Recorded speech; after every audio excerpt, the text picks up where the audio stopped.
Nope.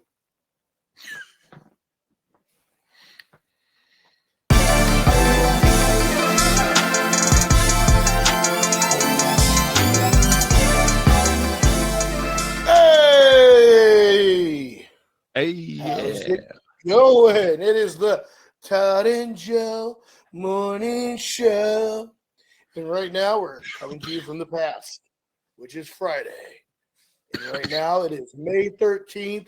And before we do anything, I'd like to say, welcome to being a teenager, Logan. It is my oldest son's 13th birthday. Ooh. I'm scared personally. My son will actually be leaving teenagerness in June. That's crazy. That's good. So maybe we should have him on here and do a podcast with Logan and tell him what to look out for.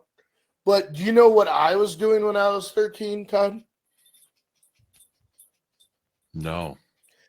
I was living in the 90s. Ah, yes.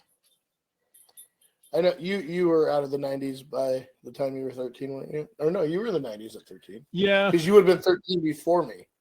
Yes. Yeah. So let's see. I would have been 10 in 92. So I would have been 13 in 95. Now, I don't know about you, but when I was, especially like that preteen era, even before that, what me and my friends used to do every Friday night, we get our parents to drop us off at the movies in Rome. And we try to get in our movies, try not. Sometimes we bum around. But movies have always been a huge, huge part of my life. Fuck. I started a whole podcast called Movie Madness. It's true. Because of my love for movies. And speaking of which, this Wednesday, our good buddy Garrett will be doing Movie Madness Presents Spotlight. And it'll be Garrett talking about specific movies throughout that he's into, that we're into. Sometimes he'll have people on, but that'll be coming out Wednesday. So Mondays you have us. Tuesdays we have the Wrestle Fandom Radio. Woo! And Wednesdays, for now, Garrett will be doing the Movie Madness Presents Spotlight. And so, guys, we're going to start taking over your weeks. But this start week, kicking down your doors and shit. So what do you want to talk about this week, Todd?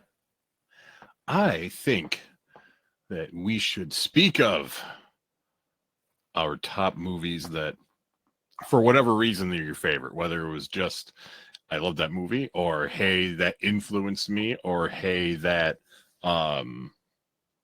which actually I got to change something. So we'll have you go first today. Or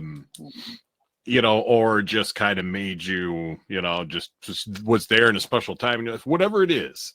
Like, I have a list of 10. I don't know how many you have. Maybe you have 10. Maybe you have 5. Maybe you have 30. 30! It's possible. But we're going to run through 96 and a quarter. 96 and a quarter. I started watching this movie, and it was okay. But I stopped it after this. The first quarter of this movie was fantastic. And then the other 3 quarters was just like... But I'll start off with the first movie I can remember just loving and being obsessed with that isn't Ghostbusters, because Ghostbusters, I feel like we've gone in length with Ghostbusters already between different shows and everything else. And we already know, like, Ghostbusters is... I don't know what you're talking about. Yeah, you have no idea. Ecto one back there. Okay, never mind. Anyways, but for me, and there's a little bit of a story that goes along with this. As somebody who was raised in the late 80s, early 90s, I love the Teenage Mutant Ninja Turtles. And the cartoon played a huge role in my, Saturday morning, I had all the action figures along with the Ghostbuster ones. And Friday nights, me and my father would sit down and we would watch the biggest show of the early to mid 90s, Baywatch. We called it Babe Watch. And one Friday, my dad's like, "Oh, hey, Joe, you want to come with me to the grocery store?" And it was like 7 o'clock on a Friday night. And I'm like, Dad, Baywatch is on tonight. And he goes, I'll tell you what, if you come with me to the grocery store, I'll buy you the Ninja Turtles cereal that I've been hounding him to buy. So we get in the car, and next thing I know, we're pulling up to the movie theater in Little Falls, because at the time, you had Riverside Mall movie theater, you had Little Falls movie theater. There wasn't much else. And my dad was taking me to the first live-action Ninja Turtle movie. Nice. So we get up to the tickets, and the guy was like, my dad's like 2 tickets, and the guy's like, I only have 1 seat left. So my dad said, I will pay for 2. He'll sit on my lap. And that's what happened. And we were in the back row. And I'll be honest, I probably don't remember the movie from that time because it was 1990. I was 5 years old. I know that movie beat by beat, heart by heart now because I've watched it so many times. But what I do specifically remember from that movie is the feeling that I had, the feeling of doing that with my dad, the feeling of watching, because this, and for me, this is the first time I've really seen cartoons translated to movie. That wasn't like Ghostbusters. Those were people, so that made sense. But like the Ninja Turtles were alive. Like the only thing that came comparable to me, which ironically I found out later, were the Muppets. You know what I mean? True. And Henson Studios made the Turtles. Like, and then we went. Yeah, movies. Correct. Well, there's only been 2 live action movies. Oh yeah, that's right. Sorry, I forgot about like that. There's only the other one went to the past and stayed back there, and we don't talk about it. Yeah. That can stay in feudal Japan. And then we went and got pizza after, and then like I was like 4 or 5 years old, and I like it's ingrained in my head. It's one of the greatest bonding experiences I've ever like had with my father, and that movie to this day is like a top 5 movie for me. Like everything about that movie, it was darker, the choreography, like those turtle suits still hold up to this day. Yeah. Oh yeah. It was funny because watching that movie when I was a kid, you know, I was just watching it, but then I got older and got into certain music, punk rock, the Sex Pistols, and then I watched that movie again to, you know, realize that, you know, fucking, you know, the dude's son is wearing a fucking Sid Vicious t-shirt in most of the fucking movie. You know, which that is, so it was like I even got older and there was still something that was, you know, like that will forever be a movie, but it was like, oh, that was a kid thing. And then to be like, now I'm older and I like this type of music and blah, blah, blah. And then watch it again and be like, oh, fucking Sid Vicious, you know, like it was like a full little fucking circle. And even like for me, like the whole scene, like the park scene where Casey Jones and Raphael first meet, and Raphael's like, oh, is that a Jose Canseco bat? 5-year-old me has no idea who Jose Canseco is. And now I know he's one of the greatest, you know, that ever did it. And just, it's one of those movies when you go back and watch and little things in the background, like fucking young Sam Rockwell is a foot soldier. Yeah. Like, well, the other thing too, that where things like that, like it's harder for like, so if somebody say 20 years younger watched Ninja Turtles for the first time, that Canseco bat joke is, it's got nothing to them. Right. Well, actually, Jose Canseco has come back into the limelight because his daughter Josie Canseco is dating Johnny Manziel. Yeah, he named his daughter Josie. He added 1 letter to his daughter's name to make it female. And like cricket, what did 5-year-old me know what cricket is? No clue. I didn't know what a crumpet was either. Right. But to hear Raphael say, damn, like 5-year-old me's like, oh, yes, a bad word. Yep. Was it 3 times, 2 times, 3 times he said it? 2 or 3 times because it was a hard PG-13. Like, and like so like the not the most recent animated series, but the prior one that when Nickelodeon first bought them. Yeah. They do a bunch of homages to the first movie. Like there's a whole scene where they go out to the farm and then they fix up the van, and you got Casey Jones and Donatello doing a little bit of the back and forth. Like shit was the best. That movie really like it holds a deep spot for me. So what about you? What do you got? What do I got? Or do you have memories? Like, was Turtles on your list? Oh, absolutely. It's number 2. I mean, we all know number 1 was fucking Titanic. Duh. Ghostbusters 2, right? Don't you dare. Don't start. We have a shorter period of time today, boy. I don't got enough time to fucking yell at you. Up until the court scene, man. So like whatever, a third of the movie. Listen, I like 1 1/3. 92 and a quarter, right? Yeah, yep. So yeah, obviously, both Ninja Turtles movies. It's a back and forth with me. Like the first one was what it was, and it was amazing and whatever. And it was darker, but it wasn't like. I'm trying to think of what the most violent thing was, and it's like, was it the fucking dump truck? Like, yeah, they slashed Shredder's arm on the rooftop scene, but other than that, like, it wasn't like super dark violent. You know what I mean? Like, they didn't lob fucking Shredder's head off, or you didn't see. We have a special guest right now. My future brother-in-law. What up, D? Say hi to the world, D. What's up, man? We're not live. This is gonna air Monday, so done by like 4:30 when Maria's home. So I don't know if you still come over or if you just want to wait till everybody else come over. Because everybody going over there, right? As far as the women, you know how it is. They make the rules. What time is it now?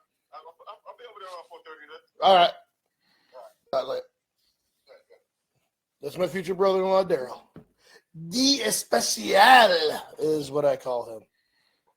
But you're right. Like, well, you got to think, too, the fight scene in April's apartment that leads into the antique shop, Raphael gets, it almost looks like he's dead. Yeah. Yeah.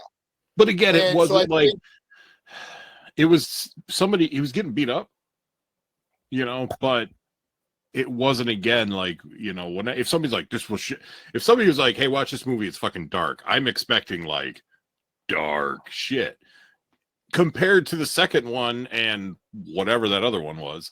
Like, it was dark, but it wasn't like, where the fucking parents freaked out and like, oh my god, they're using weapons, and they kind of stopped that in the second one. Like, you gotta think of the time frame though. Like that's when like you started getting Dan Quayle's wife, like, going on about like the parental advisory was introduced. Oh yeah, you had like parents up in anything that wasn't wholesome, and you got to remember, Turtles was geared towards kids when whoever it was that produced the cartoon put it out there. Right. So you had all these parents, like my father, but thank God he was pretty cool with it, that were expecting a live action version of the cartoon, which was what the second one was. That's why the second one is not as high in regard to me. Like, don't get me wrong, it's a good movie, but it's not that original one was something. It showed me something different. You know what I mean? Right. But so the cartoon was, I mean, one of my favorite cartoons for sure, right next to Ghostbusters, the real Ghostbusters. But if you not look the one at with that, the monkey? No. If you look at that though, and yeah, it's more lighthearted, and people be like, well, it was just a cartoon. That cartoon was fucking 10 times more violent in a way than whatever. Now, obviously, yeah, the foot soldiers were robots, blah, blah, blah, but they were still lobbing limbs off and, using their weapons, blah, blah, blah. So, like, that's what gets me too. And nobody will be like, well, it's just a cartoon. Well, yeah, Ghostbusters, whatever. Like, nobody's thinking that fucking somebody's going to go out and build a proton pack and use it on people. Like, it was just one of those things where, like, don't you have a proton pack? What's that? Don't you have a proton pack? I do. It's out of shot right now. My camera moved.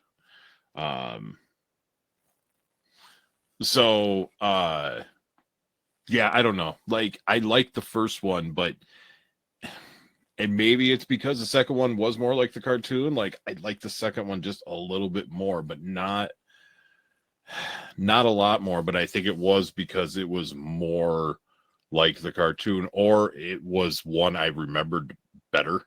Like I went to the Right. I remember going to the theaters to seeing the second one, like that type of shit.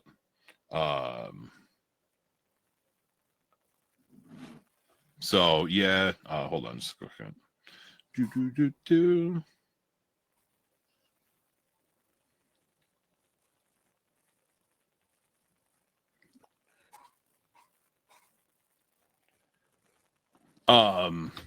So yeah, Ghostbusters and Ninja Turtles. I do have a bunch, and ones that are just kind of like self-explanatory, you know, like just whatever. Like Raiders of the Lost Ark to me was the best out of the 4 they've done, because that one a while ago didn't. I don't think. I think it was a fever dream. That's another one that 3/4 of that movie was, I thought, great, and then everything was great, and they totally botched the ending to me. The big ant shit was kind of weird too.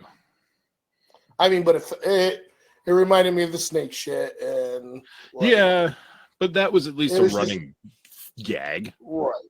So you knew that something was going to go on with snakes, because that's, you know. See, for me, Last Crusade is the top one. See, I that's right under Raiders. I was never a Temple of Doom fan, but if I had known then that Temple of Doom was a prequel, then I think I would have looked at it differently. Right. But I don't know, man, like it just, I'm not a religious person, but the Ark and Crusade interested me more because it was a cooler story, because you don't know whatever. Like the other one, it just didn't, you know. But again, most of my life, I always thought it was Raiders, Temple, Crusade, where it's technically Temper's Raiders Crusade. And you know, like if they do just done that in the first place, or I had known that, I think growing up it would have been a lot different. It just, as an adult and watching it in a certain mindset, like it definitely is like Raiders, Crusade, Doom, and then obviously the most recent one that came out, which was really good if you haven't seen it. I did. I thoroughly enjoyed it. I don't know. For me, just the dynamic between Sean Connery and Harrison Ford. I also heard they were just like total divas and were bastards to work together. Oh, I believe it 100%. But on screen, their dynamic together, their chemistry, like they really encapsulated that estranged father-son dynamic. You know what I mean? Like, and I absolutely dug it. Like Crusade just it took everything I loved about Raiders and just elevated it. You know what I mean? Yeah. Oh yeah. Yeah. So it was, that was my jammy jam. Yeah. No, I love that one too. Like, again, the story, like even getting like young Indy, you know, R.I.P. River Phoenix. You know, like that whole thing, because again, then you see like the original part of the joke, like it's just a snake, you know, and then like later on him falling into all the, you know, like just the evolution, you know, it worked well. A lot of times movies or shows will do that and it's just stupid, and them doing that just like it made that movie a little bit better, because you got a glimpse into young Indiana Jones before I think the actual series had been on TV. I want to say it's around the same time. Yeah. So there's that. Again, this is probably just a preference, but Empire Strikes Back was my favorite of Star Wars movies. Oh, and it still is to this day. Yeah. There's something about Empire. And like a lot of people say, like the Ewok shit, Ewoks just never that never bothered me. I always liked that. I thought it was a cool little evolution, and something about Empire. And I think it's because my first experience with Star Wars, watching all 3 of them, It was during the summer. I must have been 6 or 7, and I want to say it was like NBC or something. And like Friday night they were playing, New Hope. Saturday they were playing Empire. Sunday they were playing Return. And being able to watch them all for the first time in consecutive order.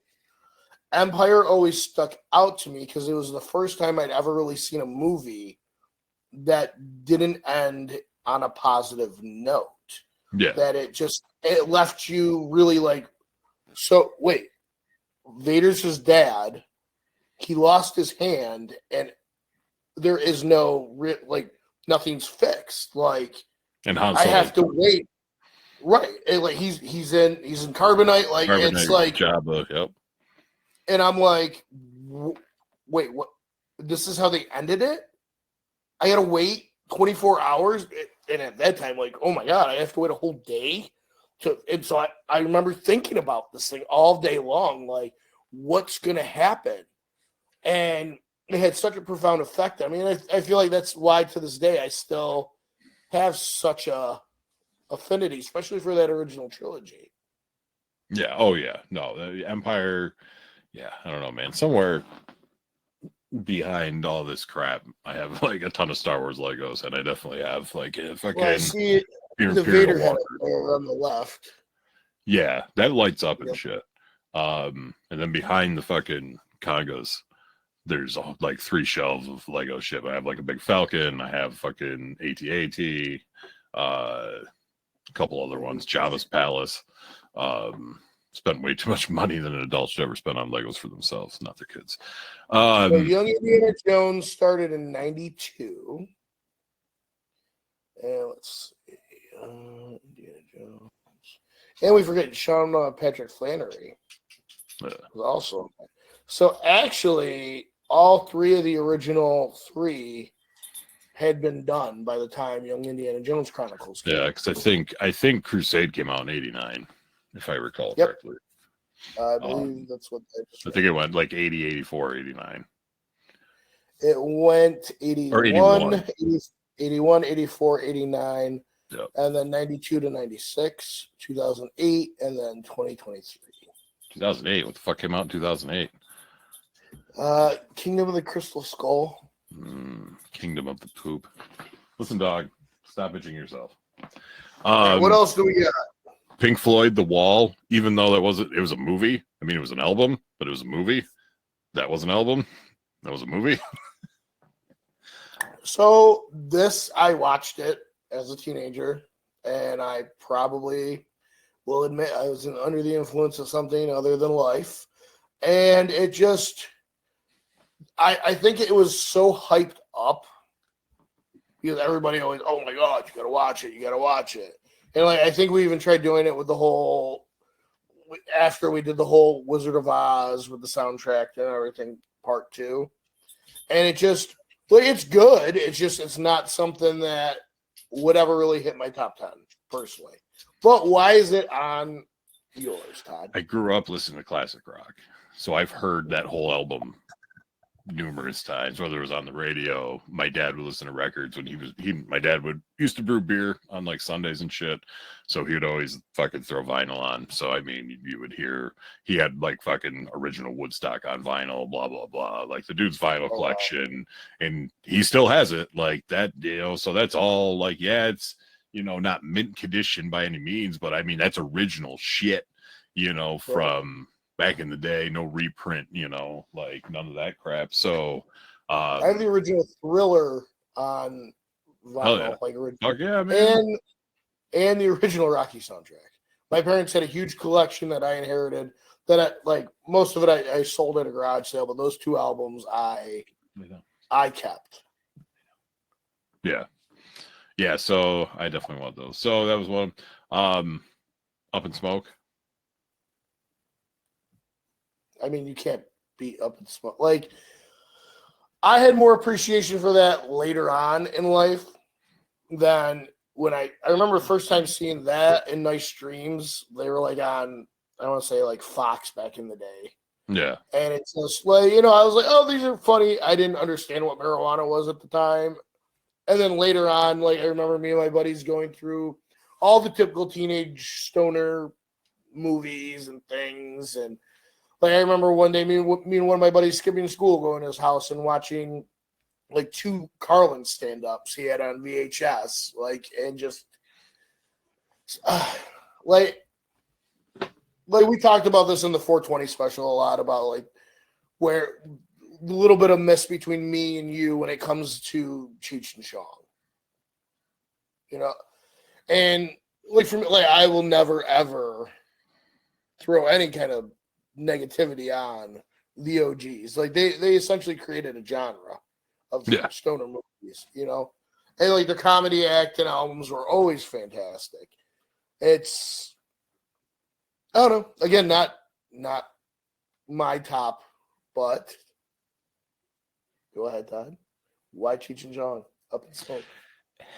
Because it was, you know, mind you, I started smoking when I was 13. So again, I don't know, fucking whatever, 94, 3, 92, no.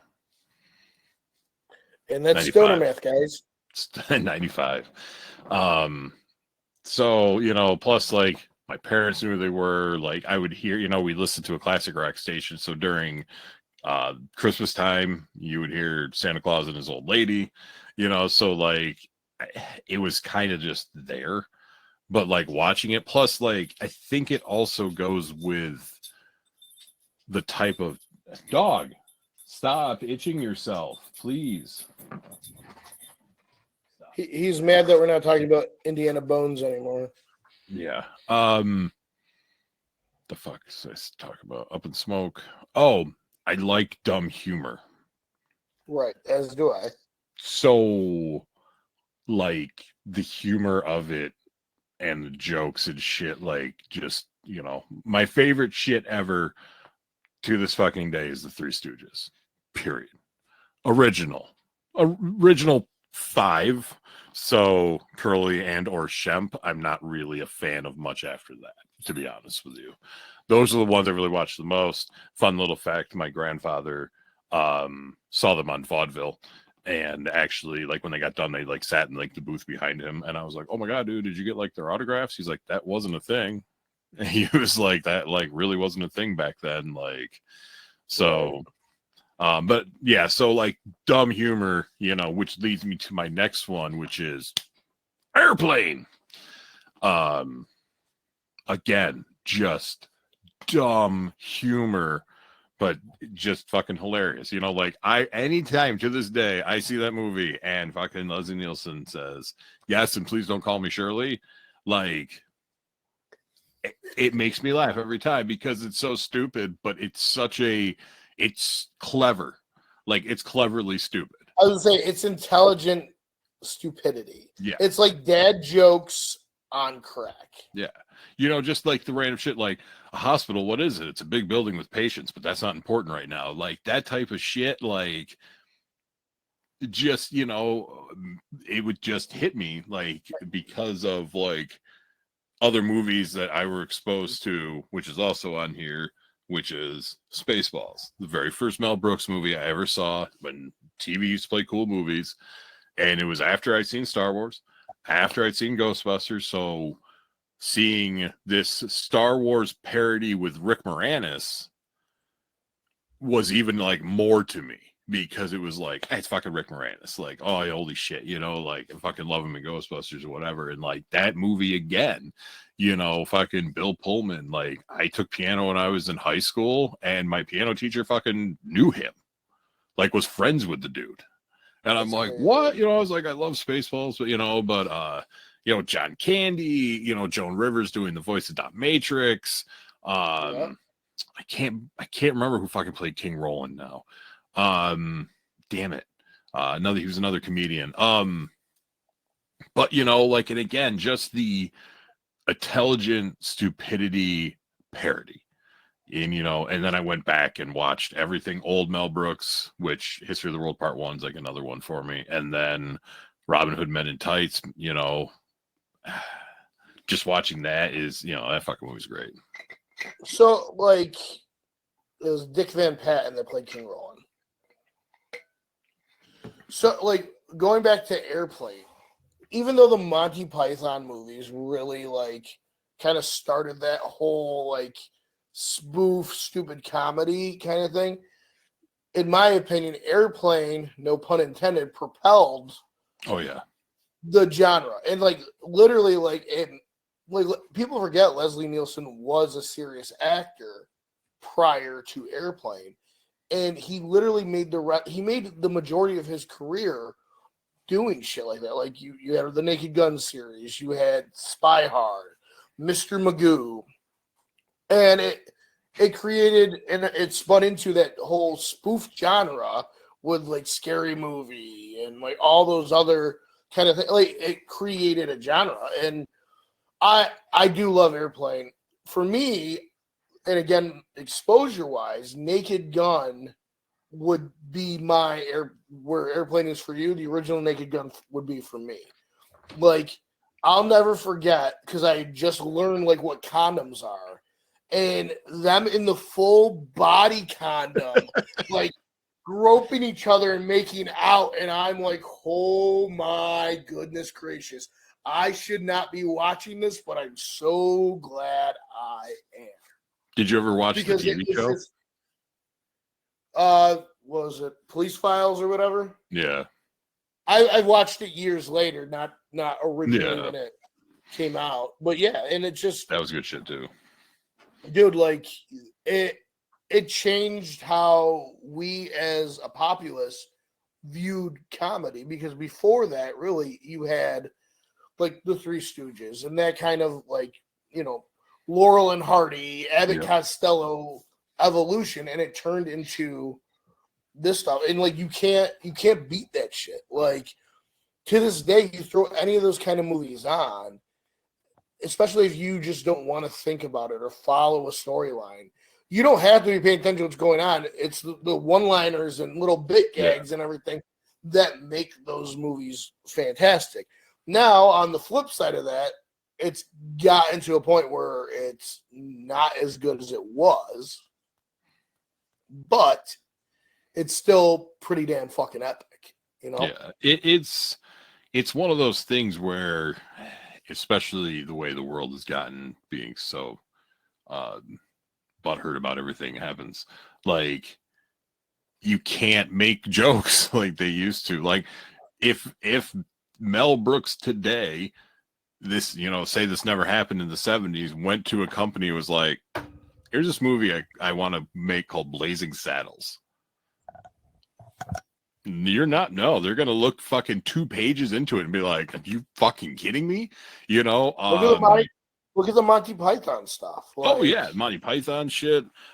Even the stuff, Airplane, there was some, shit on there, I mean, like it just, Naked Gun. yeah, Naked, yeah, oh yeah, anything of that, like it just had,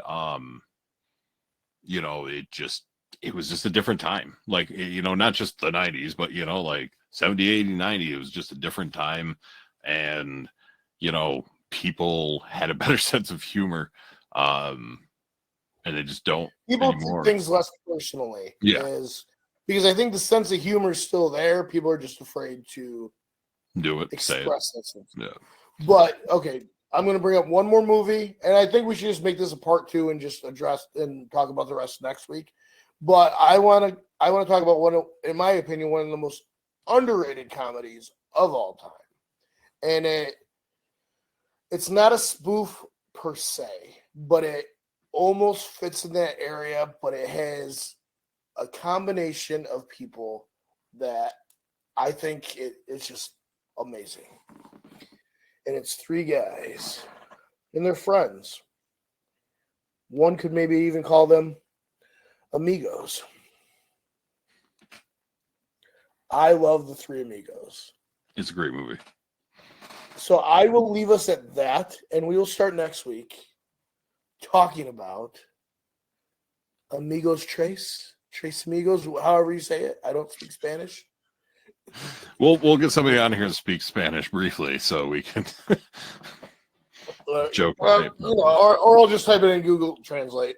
Come on, why you gotta take the easy way out? Because I do know people speak Spanish. but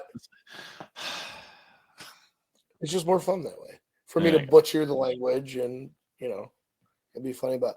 So I apologize for the shortness of this week's Todd and Joe Morning Show, but I promise we'll be back, and it might not be longer, but it'll be just as good. This is true. It might be longer though. Yeah. Everybody likes. But what can I say? I'm a grower, not a shower, guys. And on that note, Peace.